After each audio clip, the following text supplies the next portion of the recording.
I was not born into peace. I was born into marble halls where smiles concealed daggers, where brothers feared sisters, where fathers trusted no one, where the crown was heavier than love. My name,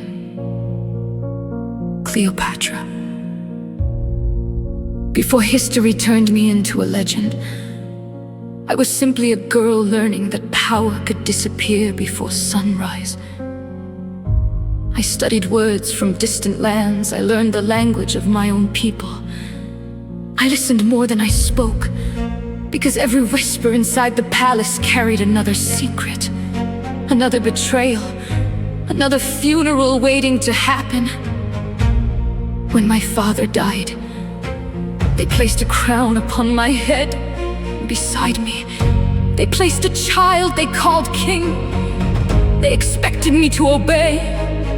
Instead, they forced me into exile. The desert became my witness. The wind carried only one promise: return. Then, Rome arrived. A man named Julius Caesar walked into Egypt after chasing another man across the world. He came expecting politics. He found me instead. History says I entered hidden from every eye, wrapped inside cloth, carried through guarded doors. When the covering fell away, I did not bow. I spoke, not as a frightened queen, but as Egypt herself. He listened. Together we reclaimed a kingdom drowning in ambition. Battles stained the streets, the river swallowed kings. The throne became mine once more. For a brief moment, hope felt stronger than fear. Then my son was born, a child carrying impossible expectations. A child I believed would unite two worlds, but Rome does not share power.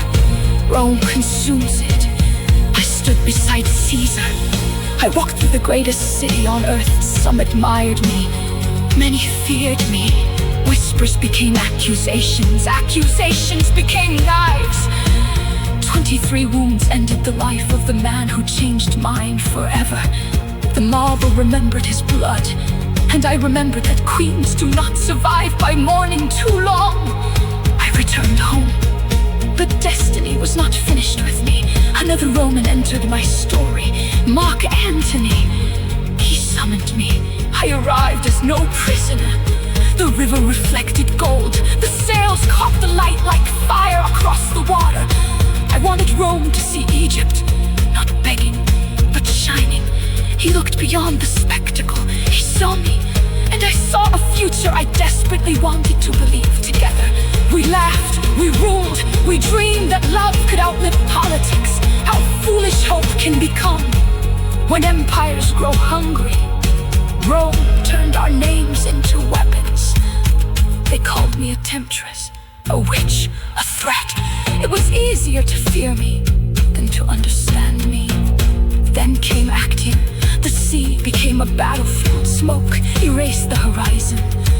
The sound of war swallowed every prayer. Ships burned, men vanished beneath black water. Victory drifted away like ash upon the tide. Everything we had built collapsed. The city grew silent. Walls that once echoed with celebration now echoed with footsteps of approaching conquerors. Then came the lie. They told Antony that I was dead. Grief defeated him before any soldier could. He chose his own ending, broken, bleeding. He was carried to me one final time. I held the man who once held half the world. His final breath fell into my hands. There were moments when tears become too small for sorrow. This was one of them. Rome entered my palace. They wished to parade me through their streets. A queen in chains, a trophy, a warning. No, kings may conquer kingdoms. They cannot command dignity. History argues over how I died.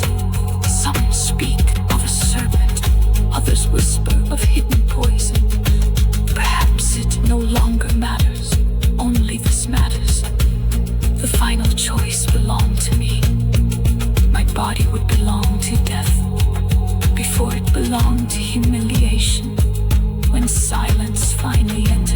chamber. An age ended with it. Egypt bowed before Rome. The line of pharaohs faded into memory. Empires celebrated, crowds cheered. Victors wrote their version of my story. But centuries passed, their voices weakened. Mine remained. Some remember beauty, some remember scandal, some remember love. I asked for something simpler. Remember that I fought, remember that I refused to surrender who I was. Remember that kingdoms may fall, but courage can outlive every empire. And if you listen, when the Nile meets the evening wind, perhaps you will still hear the voice of the last queen.